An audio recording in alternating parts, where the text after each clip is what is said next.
One, two, three, four. Oh, hey, good morning, everyone.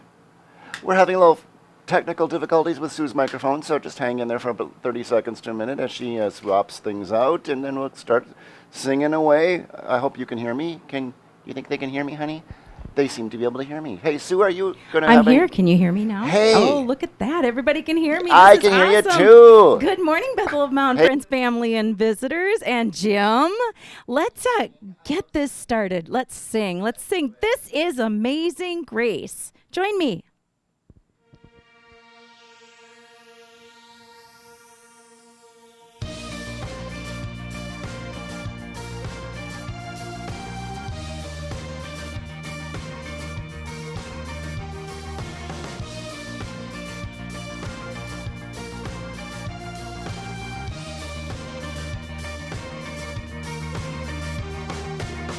Who breaks the power of sin and darkness, whose love is mighty and so much stronger, the King of glory, the King above all kings.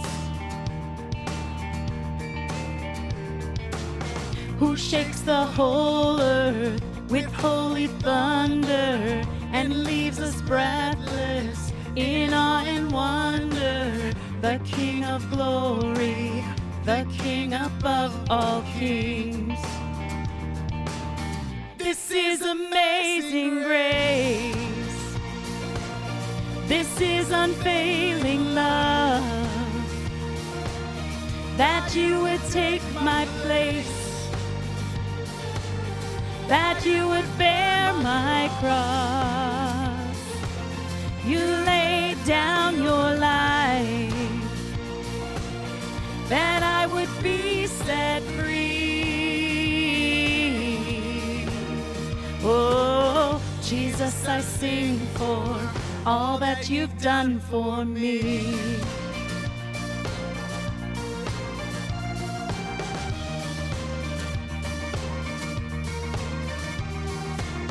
Who brings our chaos back into order, who makes the orphan a son and daughter, the King of glory, the King of glory, who rules the nations with truth and justice, shines like the sun in all of its brilliance, the King of glory, the King above all kings.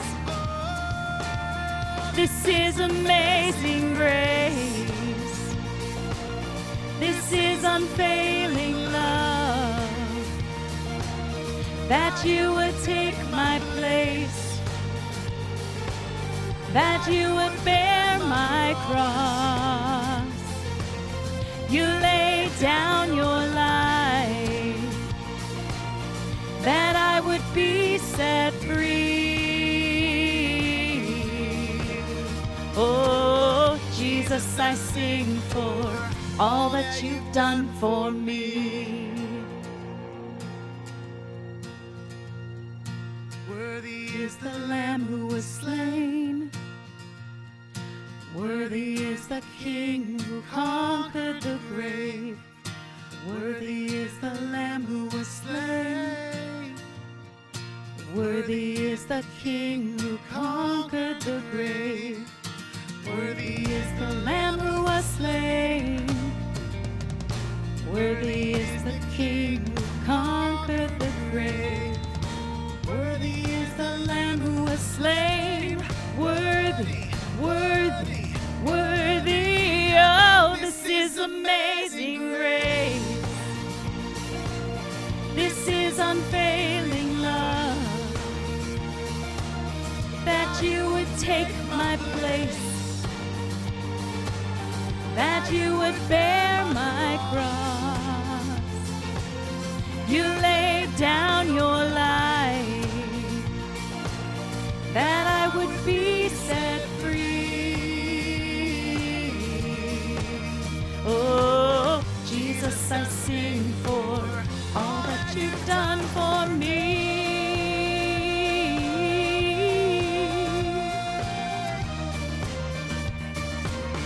All that you've done for me.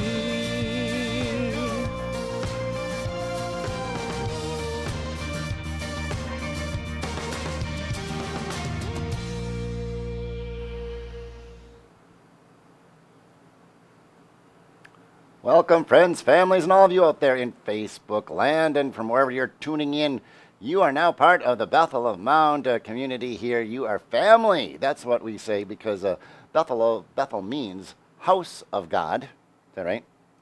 You tell me that every week, yes? I do. It does. And that means we're all the children of God. We are. And that means we're all unconditionally Family. loved and like Oh, family. And yeah. it's true. It is. This is Sue, by the way. I'm glad your microphone's working again. This one's working again, yep. That's good. Thanks for sticking with us through all of our technical difficulties and challenges. It is a great day here. We're hoping you're having a great day as well. Probably because we're talking about grace some more. Grace is this, undeserved, unconditional, unending, on everything of infinity of God. grace. And, Yes. yes, of love, of. Yes. I equated it to like it's not just a cup of water; it's an ocean full of water. How much do you need? It's endless, really, and it just keeps coming from God. So we're glad you're here, wherever you are on your journey. God's love is already there for you. That's what we believe here in the United Methodist Churches. So good to be with you, Sue. We're going to talk more about grace, but as they're getting settled in here, I've got a little video I want to show them. Okay, good. And you too. I don't think you've watched it. I have not yet watched it either. yet, nope. If you want a lead-in type of question to get yourself ready for this type of thing, it's like, has anyone ever touched you in such a way that it changed your life? Now, maybe it has or maybe it hasn't, but if it has, how so? That may be kind of a hard question just to type into a little feed there, but if Might you want to also just... be hard for one person. Yeah. I know a lot of people. Well, that, maybe you just put in their name and I would put in Mrs. Hayduk, my 8th grade English teacher, and I would put in some other people, Yeah. It was, there are moments, aren't there? Yes, there are moments. There are moments. And our opening video here is to get you all sort of thinking that way too, okay? It's how we'll get started today. It's the power of a godly touch is where we're going. Of a godly touch. It doesn't mean it has to be a touch thing always. No, You can touch in lots of different ways. you sure can. So, so I want you to watch this video. Watch for the physical and non-physical way in which the man shares a moment of touch with this little boy. Okay, it's going to be a little over 3 minutes. So add your own thoughts, but watch this video too, and we'll be right back. I have a lot of memories from when I was a child. One that's always stuck out to me, though, was when I was about 10 years old, and I was in school, and I struggled. And I didn't struggle with English, math, or science. I struggled holding still. And I would try to listen and focus and process ideas, but I couldn't help myself.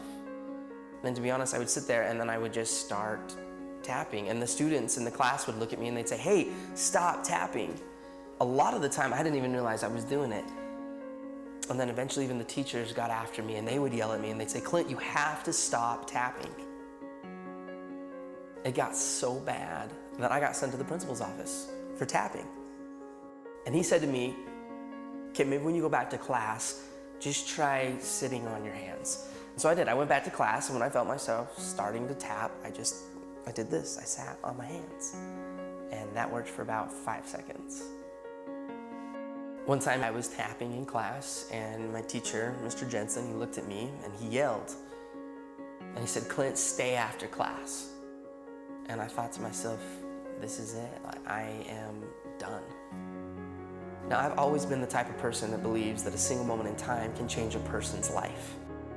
And this was one of those moments for me. And I will never forget it. And so I was sitting there with Mr. Jensen and an empty classroom. And he walked past me and he sat next to his desk and he said, "Clint, come here. I want to talk to you." And as he looked me right in the eye, he said, "Now, I need you to know something. You're not in trouble. But I do have just one question that I have to ask you." And he said, "Have you ever thought about playing the drums?" And in that moment, Mr. Jensen, he leaned back and he opened the top drawer of his desk. And he reached in and he pulled out my very first pair of drumsticks. And he held them in his hands and he looked at me and he said, "Hey, Clint, you're not a problem. I think you're a drummer."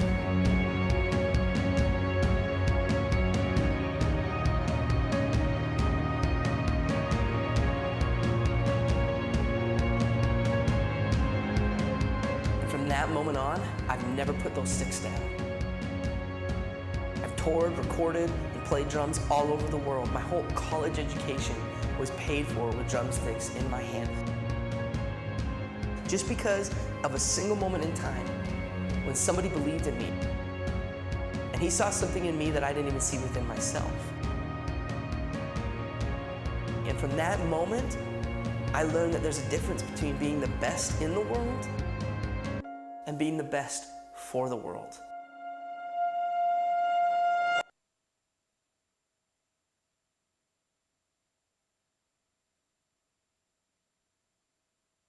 So, Sue, what'd you think of the video? Oh my gosh, you caught me off guard. I told you I wasn't gonna watch it because I like that gut reaction. And oh my gosh, this is my life every day, listening to somebody yell at a student of mine saying, "Stop tapping!" And just to be able to find that one thing that you can make them feel better about what they're doing rather than that it's a negative thing. We all do what we do because we have to do it. It was touch, but It it was a wasn't touch. it wasn't a physical touch. It was a touching the heart and the head. Changes a life. It does change a life, absolutely. You know, we're going to be talking about, I call them godly touches, because I think it's those special, almost divine moments, you know, those things where you're touched by someone else, or I'm going to say God. Just going to name it for God. I think God touches us through those people, through those times, through those moments, where they just transform us, you know. And there are times when we can't even control it, but there it is. It's life changing. The godly touch is grace, unbelievable grace, unconditional, unmerited, uncontrolled love that transforms us. That's part of what grace is all about. Is this godly touch, perhaps, that we receive and can also be a part of sharing with others. So today we're going to talk about godly touches. And I'm going to talk about stovetops and lepers and sunshine and a box of puppies. Yeah, I am. Yes, I am, Sue. Let's do it. So, I don't know about you. I'm gonna need to talk to you more today too, since it helps to throw this back and forth. But a little bit, yeah. So just we'll go back and forth a little bit here about stovetops. You know, because I think when we start out as little ones, like that, my gosh, he was adorable. That little 6-year-old or whatever he was, 10-year-old. He was about 10. Yeah, okay. That's what he said in the video. I know okay. he looked a little younger than that to looked me. like but 5. but I relate because whenever I was that age, I always referred to it. I was about 10. So I don't know how old I was, but I was about 10. Anyway, what do they teach us about stovetops? My grandma always said, "Don't touch," and I did anyway. You did, huh? You can kind of figure that for me. You still have feeling? I still have feeling it on my fingers, but You know- it was so bright and red and so pretty, and she Ugh. said, "Don't," and I Don't. had to. There's so much things though that we are taught not to touch. Don't touch this. Don't touch the vase. Don't touch anything on Grandma's coffee table. Don't touch I never listened very well. inside of your nose. Don't touch all these things, you know. And I think we as children, they're for our protection and they're to guide us, etc. But we carry a lot of don't touches around with us into adulthood, you know. And then there's let's just clarify too. There is a whole spectrum of touch from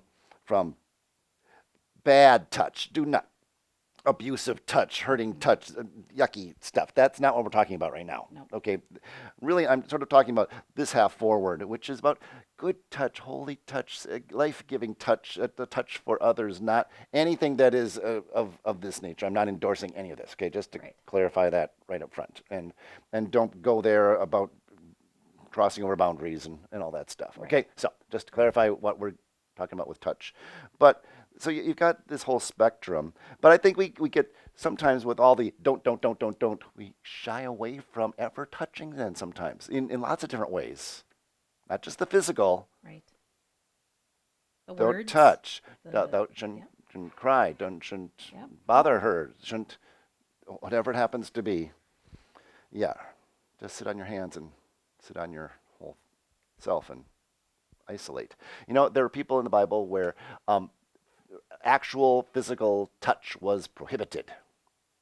They had to go around, and this is for years because they had this ailment that said you cannot touch anyone or they might get it. It was kind of like their COVID of the day, you know. They can't touch anyone. And whenever they walked into with anyone nearby, they had to announce. This was the law. You had to announce, "I'm clean. I'm clean. Stay away." You know what I mean, about themselves. Can you imagine? I mean, they had to live almost like a pandemic isolation year after year after That would be year. hard for you. And that would. There are a lot of people who have just this year have said, I can't wait to get back so I can shake your hand, touch your arm, give you a hug. You know how that can feel. It's our grandparents, it's our children, it's whatever. But in Jesus' day, they were called lepers. This disease was so insidious that you might catch it, and yeah, don't touch, don't come near. But here was this whole community where no, thou shalt not. And yet, Sue, read this version for us from what is it, Matthew 8, and listen to what Jesus does. Jesus came down the mountain with the cheers of the crowd still ringing in his ears. Then a leper appeared and dropped to his knees before Jesus, praying, "Master, if you want to, you can heal my body." Jesus reached out and touched him, saying, "I want to. Be clean." Then and there, all signs of leprosy were gone. Jesus said, "Don't talk about this all over town. Just quietly present your healed body to the priest, along with the appropriate expressions of thanks to God. Your cleansed and grateful life, not your words, will bear witness to what I have done." Keep that story and that image in mind. What did you what did you hear? I hope you heard. And Jesus reached out and touched him. There's more in this whole chapter about he doesn't need to touch in order to cure the disease. That he can cure in other ways. God can do amazing things. But he even reached out and touched the untouchable. You know, there's stories about babies that it says if they don't get touched in those first days and weeks, they end up being far unhealthier than ever. And there's this one story that I found that just captures that whole truth, shall we say. It's a true story. It is from one of our brothers and sisters in a United Methodist Church down in Tennessee, I believe. Her name is Karen. She was written up in Woman's Day magazine, actually. And so we know this story was out there, and it was true. She was expecting her second child. She had her little 3-year-old little son who they were all excited, and they kept telling him, "You're about to have a little sister. You're going to have a little sister." And so they were prepping him all along here and saying, you know, she's growing in mommy's tummy, and he would come and he would touch mommy's tummy, and then he would sing this little song, you know, to her, and he would do this every day, come and touch her and sing the song that he knew. Okay, and went on, seemed to be going just fine until she went into labor then, and then now they're 5 minutes apart, and then the contractions are 3 minutes apart, the contractions are 1 minute apart, and they're rushed to the hospital, and there's such excitement in the air, and they're all just ready, and that's when the complications set in. These complications that the baby was not ready to be born for whatever reason. The baby could not come out. Would they need a C-section? All the jumping around and what to do, and actually they actually were able to give birth, but the baby was very stressed and suffered a lot in the birthing process and could not go home. Had to be put quickly into ICU, into those little chambers, and just kept separate from everyone. And they couldn't hold their little baby. To not have that child, to have that touch, that touch of when they're right born, it is so important. But they couldn't. They had to stay away. And so instead of finishing up the baby's room, the parents are day after day and week after week, and then finally they're going. They're saying you might have to go check on a burial plot because I don't think she's going to make it another week. Oh my gosh. And meanwhile, through all of this, the little brother is going, when do I get to see my sister? I want to go in and I want to touch her and I want to sing to her. No, you can't go in. They won't let you in. You're too, kids, they're covered in germs. They're germy little creatures that walk in and they'll touch the wrong stuff. No, you can't touch. You can't go in. No, and every day he would want to say, I want to go in and I want to sing to her and I want to be with her. And finally, after the most dire warning that she's probably not going to last another day here, the mother just had it and said, I'm going to take him in. Dressed him up in some scrubs or something, and it looked like, I think it was described as like a walking laundry basket. They just did not fit him. And of course, that did not fool the head stern nurse at all who saw this child coming and went, get that kid out of here. He will touch everything. He is not allowed in this ICU. And the mother's instinct kicked in and said, if he doesn't go in now, he may never get to see her alive. She just dragged him in and the tension. But the little boy got to go in. And he didn't know he wasn't supposed to touch.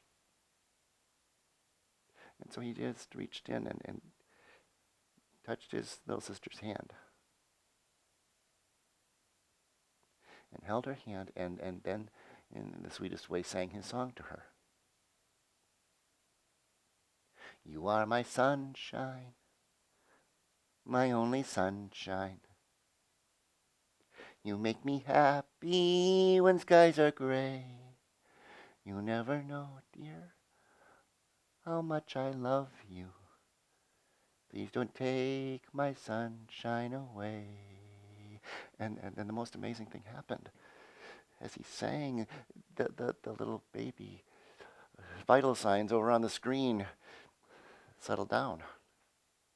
Got a little more normal, got quieter. Oh, keep singing, keep singing. The other night, dear, while I lay sleeping, and he would go on, and her signs kept getting better and better. You are my sunshine, keep singing. My only sunshine. And then she squeezed his little finger back. You'll never know, dear, how much I love you. Please don't take my sunshine away.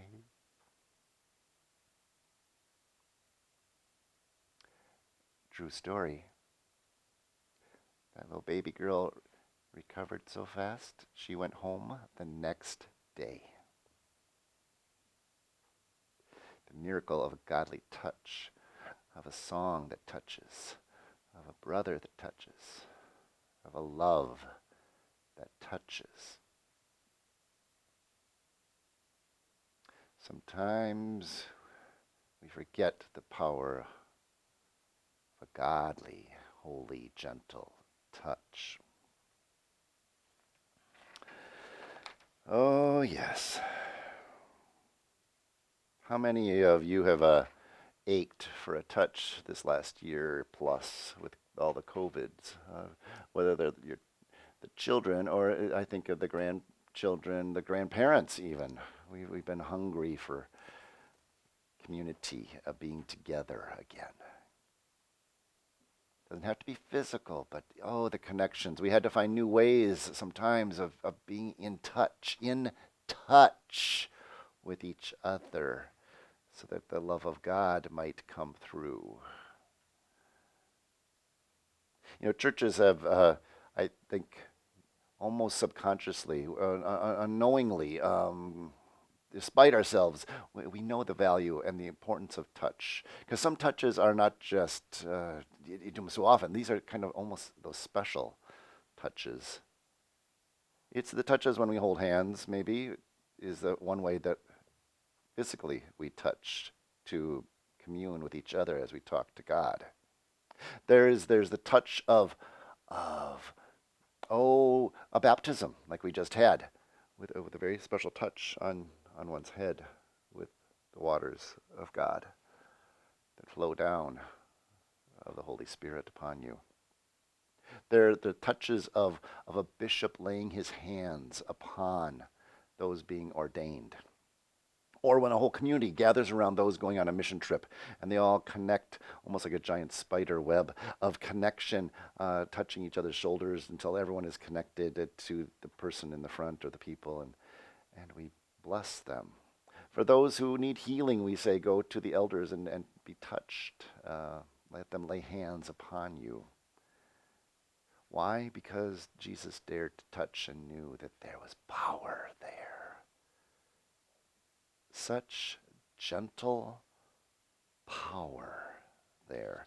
I will remember retreats also with youth where they had a prayer chapel, almost kind of like our loft up here, and there's 20 youth, doing their thing, and they're at this retreat, and then there's a whole another group that's here for the first time, and this is the prayer group that's making sure that they're praying for everyone else around there, and they've been together for a month or two just prepping and getting ready to bless everyone, and then the day comes, and oh my gosh, there's all this activity and all this stuff, and they're praying all the time, and they're rolling in at 6 in the morning to do prayers, and they're in their PJs and their sleeping bags and whatever. And I got to tell you, by the end of that retreat, the whole room looks like a giant box of puppies.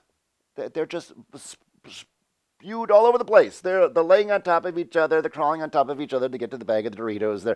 They're rolling and throwing pillows at each other. And when it was time to pray, they were just deeply holding hands and praying for each other. It reminded me of a box of puppies where it is so purely together that there's this community sense of safe, gentle, nurturing, godly touch going on. Yeah. If ever you do come to Bethel and you have me give you communion, I always give you a piece of bread with a little extra touch to it. Or even when I'm out and receiving from others, I get a little, I want a little extra touch because that's the intimate time. Matthew's account, though, of the man with leprosy, let's just think back to that point one more time, that story. The disease was banished by Jesus' word, but the loneliness, the ostracism, the social distancing was treated by the physical touch from Jesus. Oh, the power of both. Oh, the power of that godly touch in so many ways. Haven't you known it? You probably have. It's the doctor who treated you, but you were more than another specimen to him. Or the teacher who dried your tears or touched you with a set of drumsticks. Maybe there was a hand that was holding yours during a funeral. Or maybe there was just somebody who laid their hand on your back during a time of struggle and trial. Maybe it's the handshake of welcome that came to you when you walked in as a stranger to a group for the first time. Maybe it was the pastor who gathered the elders together and laid hands on for healing and prayer. Haven't we known the power of those godly moments and touches? Take a look at this next video, and it will remind you again of that it takes really a gentle, gentle touch.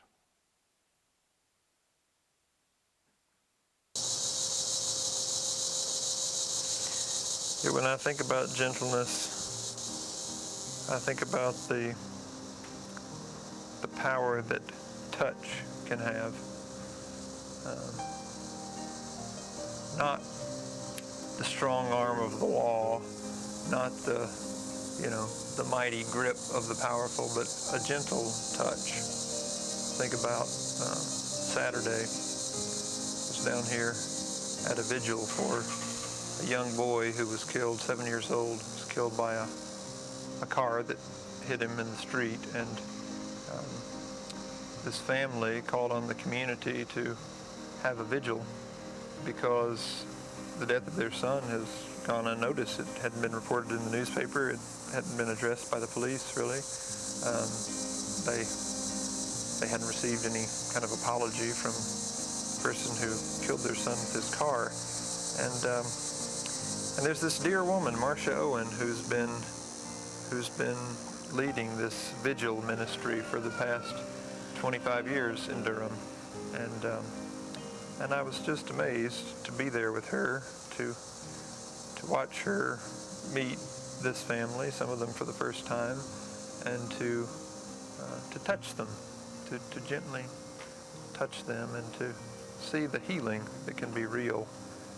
It reminded me of that story in the gospel where Jesus is going about proclaiming the kingdom, healing people, and going through a town called Nain.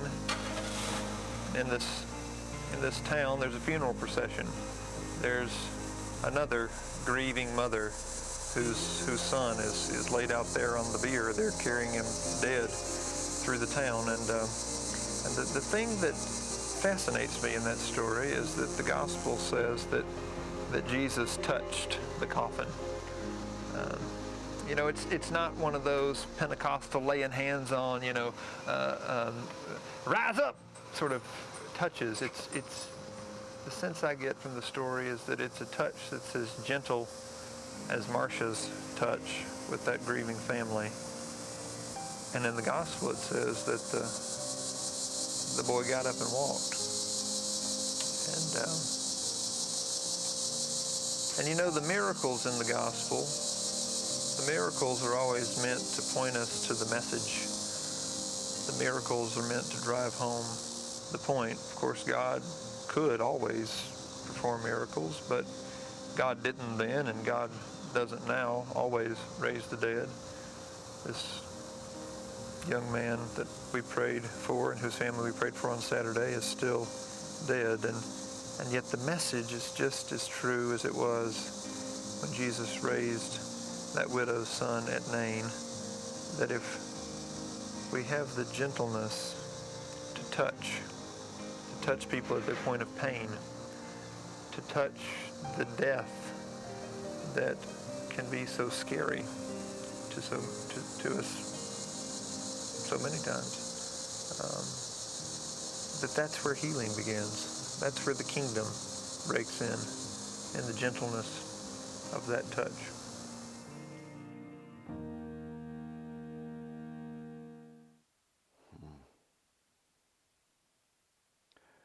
Are we afraid to touch? Even though that is where the kingdom breaks in, according to this man. It's where the kingdom of God breaks in. Haven't we known the power of that gentle, godly touch? Can't we offer the same? Can we offer the same? Many of you already do. Oh yeah, you do. You do it so well. You are masters of good, safe, godly touch, and you sometimes use your hands. Sometimes you use it in prayer, and sometimes you use it in reaching out to others when they need it. I'm often sometimes awakened. I'm shocked when a touch comes that I wasn't expecting, and how soothing it can be. And that's how you minister. But some of you are not into touch. physically. You touch in other ways. You'll touch them by writing letters. That's your touch. Your note touches. You're dialing the phone and touching with a contact. You're baking pies. I don't know what you're doing, but you are extending the touch. Yeah, some of you are far better masters than you give yourself credit for. Your voice is like a singing, and it's healing, and it's like a gentle balm that comes. That's touch also. You've learned the power of touch in so many ways.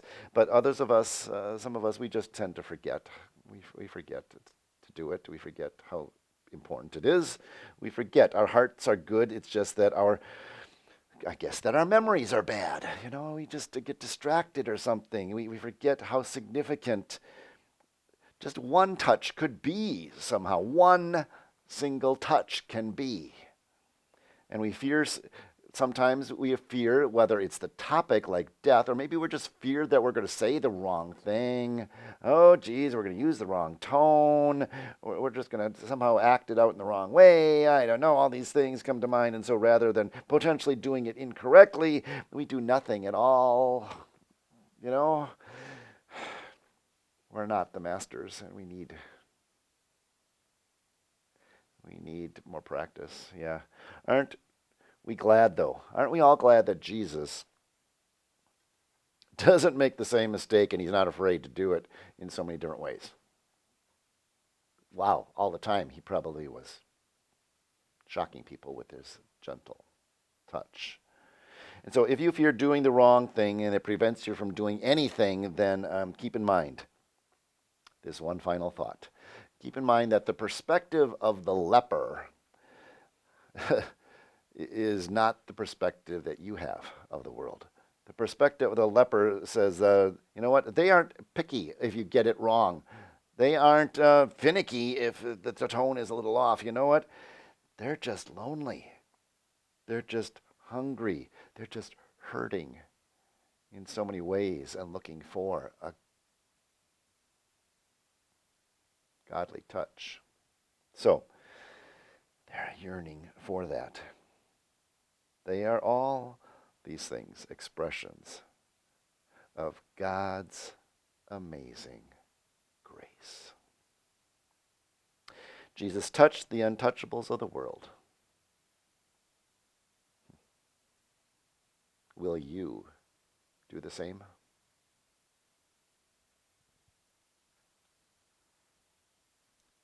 It's funny, we were all called. We all have a gift. We're all called to touch other people. I'm one of the last persons that would ever touch somebody physically because I'm not necessarily a person that likes to be touched. I have a very small circle of people that even get hugs from me. Of course, Jim's in there because he wouldn't leave without it. But, he respects that he gets them when I give them, and he doesn't infringe on that, which is all part of that touch thing. But there's so many different gifts we have in touching that Jim was touching on. Singing, my gift of touching people is trying to touch through words and music. And there are people that, again, write the letters. They do a service for someone, and there's a book about love languages, showing other people's love languages through this is touching other people. And we have to think about that. I think back to the Bible passage that I read. Jesus touched the leper, but yet he didn't say, go to this town and tell everyone I touched you. He said, just go and be thankful, be happy, be proud. So I know a lot of us, we just want to touch people and do it quietly. So I want you to think right now, as we're going to go into the offering time, think about what your gift, your talent, your touch is. Maybe you have plenty, and giving this way is your way of touching other people, way of touching other churches, other groups, other needs that are being met. maybe it's coming into the church and setting up for our service in the morning before this service. Maybe it's just sending a note to Pastor Jim to say, hey, I love these services. Don't get rid of them because I don't want to miss a service and I slept in late this morning. There are all kinds of different ways that we can give that touch, and it doesn't have to be physically grabbing somebody or touching someone. So, and then we're going to talk about prayers at this point, right? The offering. A lot of people are going to give that. Sometimes we maybe don't need all that time for this part. We're just going to go right into prayers today. Perfect. Sounds awesome. But I think it's a good way to pray to God about everything as well. So I invite you to be in an attitude of prayer. Just breathe in to center yourself again. Breathe in that spirit, that breath of God, and breathe out grace. Breathe in grace, breathe out grace, and let your heart pray with us. Oh, dear grace-filled God, you are the amazing Lord of undeserved, unconditional, unending love for everyone, not just for the saints, but for the sinners, not just for the whole and the perfect, but for the broken and the scarred, not just for those who are, better than, but you're there with your love for me. There are no words to thank you for all that you have done for me, except, of course, to treasure this gift of grace and then pass it on. We are your people, your church, your children. We are grace blessed and once again come to give you our praise and thanksgiving. Lord, we admit that we still have a lot to learn about living every day in your grace and about living graciously for others. Sometimes we are a conditional church instead of an unconditional one. A church where the conditions are not even based on a person's character or heart. They're conditions based on uncontrollable things like skin color and family background. Or they're not conditions based on how they treat or mistreat their enemies, but surprisingly they're based on who they love and wish to spend their lives with. Our conditions keep them from being in community with us, and in many cases from being in community with you. Forgive our conditional ways and transform our hearts evermore to be like your sons. Yes, Lord, we still have a lot to learn and a lot to live into. So take a piece of my soul this day and make it less conditional and more grace-filled. Make it more like yours. Amen.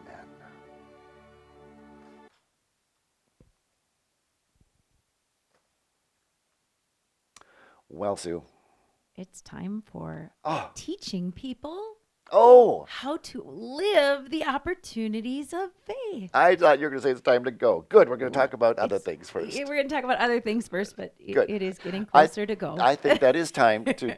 How do you take all this that we talked about and have practical applications about it? How do you live it? What do you do? So you can always just start thinking about that. Be a little bit more about, give a touch to others. A safe one. Remember, we're not talking about anything that is crossing boundaries, but someone just needs a pat on their hand sometimes. Here's what the practical part is. If you're in doubt whether you should touch someone or not, your best thing to do is just ask them. They'll tell you, hey, can I give you a hug? And if they say no, then respect that and don't make that an issue. Just, hey, that's all right.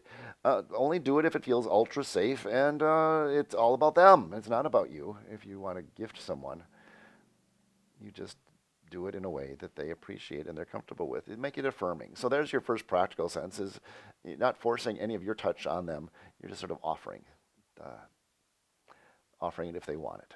So other ways that you can think of, Sue, that this just talking about, maybe when the next time you feel like you're not doing, you're failing at something, to just think about who you could reach out to touch through a letter, through a phone call, through I love just a that. text message. Hey, thinking about you. I do Love that it. once in a while. Live I it. know. Live it. Live it. You know that. I Jen, know you're it. still I know. there? I love it. No, but it reminds me to keep doing it. It's I bet you this person needs a touch right now. Right. And there are a lot of people Touching out there. with your thumbs. Yeah. Send. And you're not even touching anybody there. You're just touching your device. That's right. Yeah. There you And go. you can still do it. You know, I think too, I'm just going to talk about parenting, okay? And from the little kid on up, you remember you have to keep adjusting your style of touch. Your little 5-year-old will be happier maybe giving you a hug than your 12 and 13-year-old son in front of all of his friends. You know, there's different levels here, so you keep adjusting your touch for what is appropriate in what time frame, and they're going to say stop doing that, then that's when we stop doing that. But here's what I would say is you don't eliminate all the touch completely, whatever age. Maybe you have to adjust it, but don't go into the anti-touch, never touching place. Maybe it's just a little gentle one before they go off to sleep each night. You know, I don't know. Yep. But find a way to stay in touch that way. Yeah, sometimes words are also inadequate, and sometimes it's just sitting there in the silence is a good way to touch people too. So Very true. yeah. You know, Anything else? There is something else, but I was going to mention, we were talking earlier about a person who really touched your life or whatever, and I thought about that. And, you know, there's all kinds of people out there that are touching our lives and making a change and making a difference, but I had a teacher as well, like you. It seems kind of funny. Maybe that's why I ended up as a teacher. But it was a choir director that I was a quiet, very chubby little kid in the back row that didn't want to be seen, and he made me sing in front of the class. And now, guess what? I sing on Facebook. You do. Yeah, So you do. I Paul Gilbertson, he was quite the man. But Yeah. next week it looks like it's Father's Day, so we can show respect to all of those dads out there. Yeah. And going to be dads, and Yeah. maybe want to be dads, and the men who serve as dads, and I mean, They're there's kind of you're the fatherly figure in someone's life, you know. Yes, there are a lot of them out there. Yeah. I The had a Mr. whole Jensen's, bunch of them. you know, Yes. Yes. Definitely. Yes. Yeah, and we're going to have a few special things, We are. even here. I mean, our in person, if you come, there will be a live musician there. That his name is Rodney, by the way, Rodney Fair, who sings with the group called Sounds of Blackness. What a rich tone he has. If you want to come in the area and you're in the area and you want to come listen to him, he'll be at our 9 o'clock service. But even for our 10:30 crowd, there'll be some special things. There's a follow-up video, if you were here for Mother's Day, that you shared, Yes. stuff that moms never say. Right. They have a stuff that dads never say too. Oh boy. So we gotta listen to that, and that will only be on this time of worship. So look at that So too. you might have to go to both next week, so they can see them both. Well, that could be. Okay, so there's also our spiritual message is called "In the Hands of Mercy." Mm-hmm. I wonder what that's about. I I should know, shouldn't I? Because I'm. yeah. But I'm there's not also writing it. there's another little clip. See, we get to do more of these video clips with you, and there's one that you want to listen to. It's okay. It's about America's favorite neighbor, Mr. Rogers. Won't you be my neighbor? He's going to come. Have a great message for us. Do just a short one. So invite your neighbors to come also. Speaking of neighbors, won't you be my Yes. neighbor? A Bring 'em. great time to come and fill yourselves with joy over Father's Day and all the grace that God has. And yeah, next week there's more to come. So Great. you're going to say those words now, aren't you? I am. It's time for us to go. No, Yes. but Sue, there's a departing song, is there There not? is. There is. It's Mercy Me. You like Mercy Me. I love Mercy Me. I know. I love all the Christian groups, but this one's good. Grace got you. That's what it's called. It's called Grace Got You. You found that one and I you sent did. it to I was me. so excited when I got it. You did. It's like, that is a dynamite one. I just love thought we got to play that one because I think it's they tend to be a group that's also filled with joy, but this one especially is sort of like this joy-filled, freedom-filled. You've got grace. Once you got it on the inside, you can sing, you can dance, you can smile, you're just alive. I mean, and that's kind of what I think grace is meant to do. That touch makes you alive. You can drum, you can do whatever because grace is got you. So go off and listen to that here at the close. But don't forget, that's what you're trying to pass along to others too. So whether it's in a touch or an inspiration, or maybe you're just going to share that video, that music video with them, let someone else find the freedom that grace gives them. So from God's house, Bethel, to yours, may a godly touch of grace transform you and all those that you are in contact with this week. God's blessings upon you.